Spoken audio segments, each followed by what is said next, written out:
আসসালামু আলাইকুম। সংবাদে আপনাদের সবাইকে স্বাগত জানাচ্ছি। আমি ফিরোজ তোহা। শুরুতেই আরবে কেবলস সংবাদ শিরোনাম। বাংলাদেশের সর্বশেষ গুরুত্বপূর্ণ আপডেট সংবাদে আপনাকে স্বাগত। শুরুতেই সংবাদ শিরোনাম, পরে বিস্তারিত। শুরুতেই জানাবো, মিয়ানমারে দ্বিতীয় দফায় ত্রাণ পাঠালো বাংলাদেশ। বাংলাদেশের অন্তর্বর্তীকালীন সরকারের নির্দেশে মিয়ানমারের ভয়াবহ ভূমিকম্পে ক্ষতিগ্রস্তদের জন্য দ্বিতীয় দফায় আজ জরুরি ঔষধ ত্রাণ সামগ্রী পাঠিয়েছে বাংলাদেশ। আজ বাংলাদেশ সেনাবাহিনী এবং বাংলাদেশ বিমান বাহিনীর 3টি পরিবহন বিমানে সব ওষুধপত্র ও ত্রাণ সামগ্রী এবং উদ্ধার কর্মী এবং মেডিকেল কর্মীদের পাঠানো হয়েছে। এরপর জানাবো, নীলফামারীতে জল ঢাকায় বিএনপির 2 গ্রুপের কর্মসূচি ঘিরে উত্তেজনা, 144 ধারা জারি। নীলফামারীর জল ঢাকায় বিএনপির 2 গ্রুপের মধ্যে একই স্থানে সমাবেশ ডাকার ঘটনায় 144 ধারা জারি করেছে স্থানীয় প্রশাসন।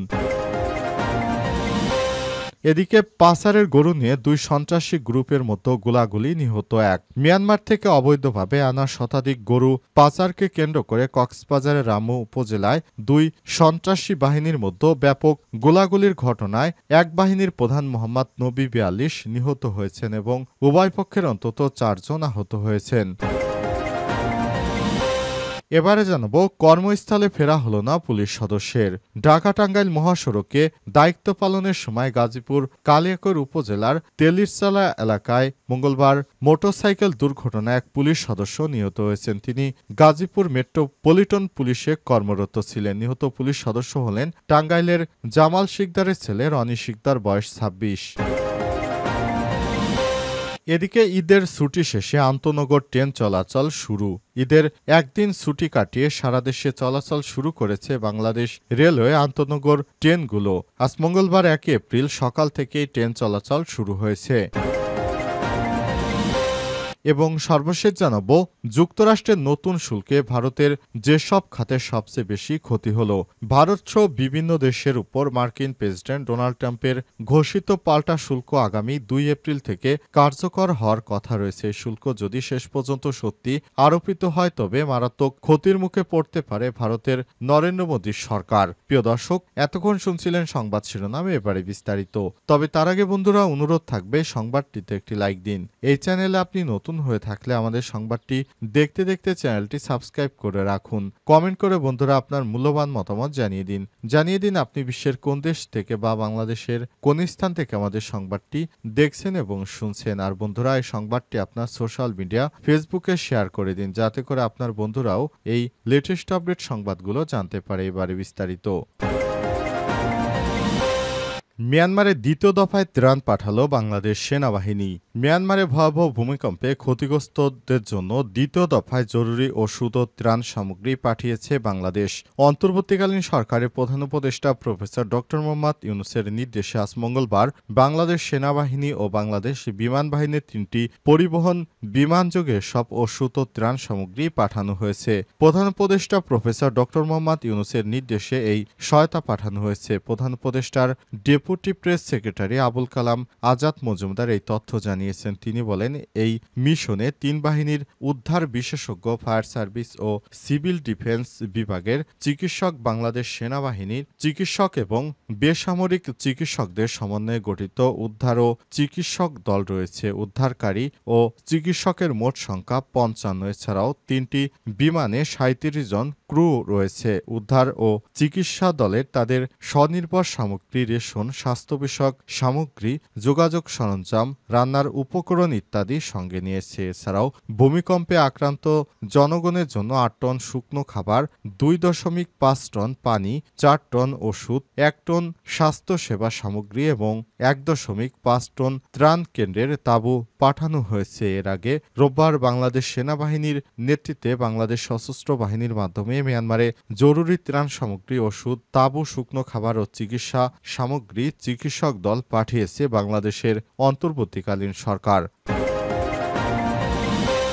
নীলফামারীর জলঢাকায় বিএনপির দুই গ্রুপের কর্মসূচি ঘিরে উত্তেজনা ১৪৪ ধারা জারি। নীলফামারীর জলঢাকায় বিএনপির দুই গ্রুপের একই স্থানে সমাবেশ ডাকা ১৪৪ ধারা জারি করেছে উপজেলা প্রশাসন। মঙ্গলবার সকাল ৯টা থেকে সন্ধ্যা ৬টা পর্যন্ত উপজেলা শহরের কার্যবিধি বলবৎ থাকবে। থানা অফিসার ইনচার্জ সাজ্জাদ হোসেন আবেদনের পরিপ্রেক্ষিতে উপজেলা নির্বাহী অফিসার জাহিদ ইমরুল মোজাক্কির আইন শৃঙ্খলা রক্ষার্থে ১৪৪ ধারা জারি করেছেন। জানা যায়, পবিত্র ঈদুল ফিতরকে সামনে রেখে জলঢাকা জাতীয়তাবাদী শক্তির ব্যানারে জলঢাকা উপজেলা স্বেচ্ছাসেবক দলের সদস্য সচিব আলমগীর হোসেনের নেতৃত্বে ঈদের দিনসহ ৫ দিনব্যাপী জলঢাকা সরকারি পাইলট উচ্চ বিদ্যালয় মাঠে মেলার আয়োজন করেন। স্থানীয় বিএনপির কে না জানিয়ে কারা এই ধরনের আয়োজন করেছে এমন অভিযোগ তুলে রোববার রাতে উপজেলা বিএনপির সেক্রেটারি মইনুল ইসলাম ও তার লোকজন মেলায়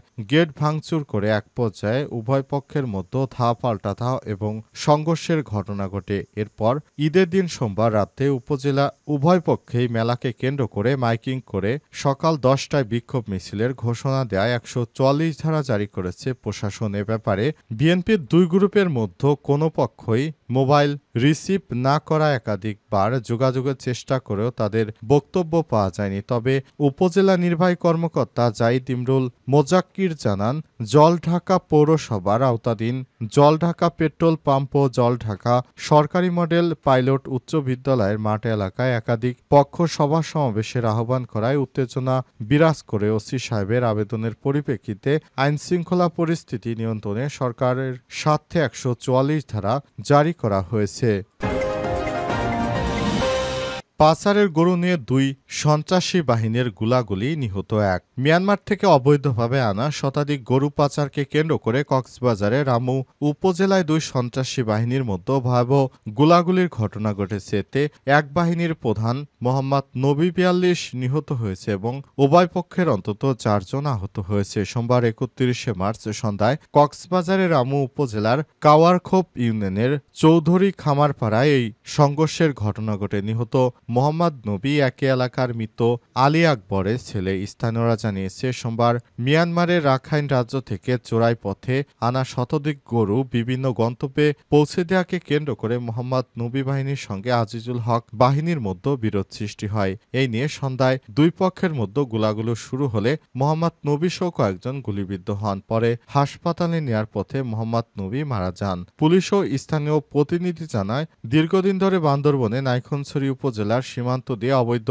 গরু পাচার করা হচ্ছে। পাচারকারীরা প্রথমে সব গরু সীমান্তের পাহাড়ি এলাকায় রেখে দেয়। এরপর রামুর গর্জনিয়া উখিয়ার ঘোনা সড়ক দিয়ে কক্সবাজারে পাচারকারীরা প্রথমে সব গরু সীমান্তে পাহাড়ি এলাকায় রেখে সদর ঈদগাঁও ও চকরিয়া উপজেলা হয়ে দেশের বিভিন্ন স্থানে পাঠায়। পাচারের কাজে কয়েকটি সশস্ত্র সন্ত্রাসী দল জড়িত। তারা প্রতিটি গরুর জন্য ৩ থেকে ৩,৫০০ টাকা পর্যন্ত খরচ নেন। Border guard of Bangladesh, BGB ও পুলিশ এর অভিযানের মাধ্যমে সব চোরাই গরু অন্যান্য অবৈধ পণ্য জব্দ করা হয়। সম্প্রতি সময়ে গরু এবং মাদক পাচারকে কেন্দ্র করে সশস্ত্র সংঘর্ষ বেড়ে গেছে। গত ২ বছরে গোলাগুলির এই ঘটনায় রামু উপজেলায় অন্তত ৫ জন প্রাণ হারিয়েছে। রামু থানার ভারপ্রাপ্ত কর্মকর্তা ওসি ইমন কান্তি চৌধুরী জানান, পুলিশের মোহাম্মদ নবীর লাশ উদ্ধার করে ময়নাতদন্তের জন্য কক্সবাজার সদর হাসপাতালের মর্গে পাঠিয়েছে। আহতদের খোঁজ নেওয়া হচ্ছে এবং এই ঘটনায় জড়িতদের চিহ্নিত করে গ্রেপ্তারে অভিযান চলছে। পুলিশ ইতিমধ্যে সন্ত্রাসীদের আস্তানা থেকে ২টি অবৈধ অস্ত্র জব্দ করেছে।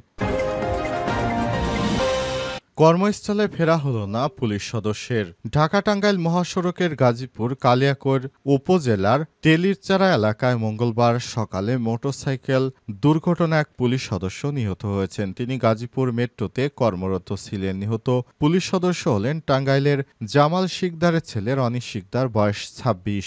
মৌচাক পুলিশ ফাঁড়ি ইনচার্জ আব্দুস সেলিম ঘটনার সত্যতা নিশ্চিত করেছেন। পুলিশ সূত্র থেকে জানা গেছে, রনি শিকদার টাঙ্গাইল থেকে তার কর্মস্থলে গাজীপুরের দিকে যাচ্ছিলেন। প্রতিমধ্যেই কালিয়াকৈর তেল্লিশচালা এলাকায় একটি অটো রিকশার সঙ্গে মুখোমুখি সংঘর্ষের ঘটনা ঘটে। পথচারী রনি শিকদারকে উদ্ধার করে শফিপুর তানহা হাসপাতালে নিয়ে গেলে চিকিৎসক তাকে মৃত ঘোষণা করেছেন। এই খবর শোনার পর পুলিশের ঊর্ধ্বতন কর্মকর্তারা সেখানে ছুটে আসে। তারা পুলিশ সদস্যকে দেখতে হাসপাতালে ছুটে আসে। সেখানে ওই পুলিশ সদস্য রনির লাশ পড়েছিল। সেখান থেকে পুলিশের সদস্যরা তার লাশকে উদ্ধার করে থানায় নিয়ে যায়। সেখানে তার আত্মীয় স্বজনের কাছে সেই লাশকে হস্তান্তর করা হবে এমনটাই জানিয়েছে পুলিশের কর্মকর্তারা। তারা বলছেন ঈদের সময় ডিউটি পালনের সময় তিনি মারা গেছেন। ঈদে ডিউটি পালনের সময় তিনি মোটরসাইকেল যোগে টহল দিচ্ছিলেন। সেই টহলের সময় একটি অটোরিকশার সঙ্গে ধাক্কা লেগে দুর্ঘটনায় প্রাণ